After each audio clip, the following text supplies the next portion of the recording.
ఈ సోల్జర్ చాలా విచిత్రమైన వాడు అయ్యి ఉంటాడు. ఇతను ఎప్పుడైనా శత్రువుకి గురి పెడితే ఆ బుల్లెట్ వెళ్లి పక్కన ఉన్న బొమ్మకి తగిలేది. ఇది చూసిన కమాండర్ ఇతనికి షూట్ చేయడం రాదు అని అంటాడు.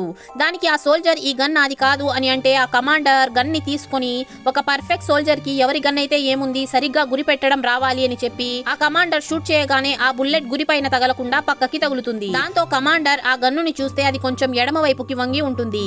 దాంతో ఇతను ఈ గన్ ఎవరిది అని అడుగుతాడు. దానికి ఒక సోల్జర్ ఇది నాదే అని అంటాడు. దానికి కమాండర్ నువ్వు ఈ గన్ ని ఈ విధంగా ఎందుకు చేశావు అని అడిగితే దానికి ఆ సోల్జర్ నా గన్ ని శత్రువులు ఎవరు తీసుకొని సరిగ్గా యూజ్ చేయకుండా ఇలా చేశాను అని అంటాడు. దానికి కమాండర్ నువ్వు ఒక స్నైపర్ వి, నీ దగ్గర ఒక మంచి గన్ ఉండాలి, ఇలాంటి గన్ ఉండకూడదు అని అంటే దానికి ఆ సోల్జర్ నేను ఈ గన్ తోనే సరిగ్గా గురి పెట్టగలను అని అంటాడు. దాంతో కమాండర్ 200 మీటర్ల దూరంగా ఉన్న బొమ్మని షూట్ చేయమని చెప్తే ఇతను చాలా ఈజీగా షూట్ చేస్తాడు. దాంతో కమాండర్ ఇంకా ఇతనికి టఫ్ గా టెస్ట్ పెట్టాలని అనుకుని 400 మీటర్ల దూరంగా ఉన్న టార్గెట్ ని షూట్ చేయమని చెప్తే ఇతను ఎంతో ఈజీగా షూట్ చేసేస్తాడు. ఆ తరువాత ఇతనికి 700 మీటర్ల దూరంగా ఉన్న హెలికాప్టర్ లో శత్రువుని షూట్ చేయమని చెప్తారు. దాంతో సోల్జర్ తన పొజిషన్ మార్చుకొని గాలి ఏ వైపు ఉంది అని చూసుకుని గన్ ని సెట్ చేసేసుకుంటాడు. ఆ తరువాత ఇతను ఎంతో ఈజీగా హెలికాప్టర్ లో ఉన్న శత్రువుని షూట్ చేస్తాడు.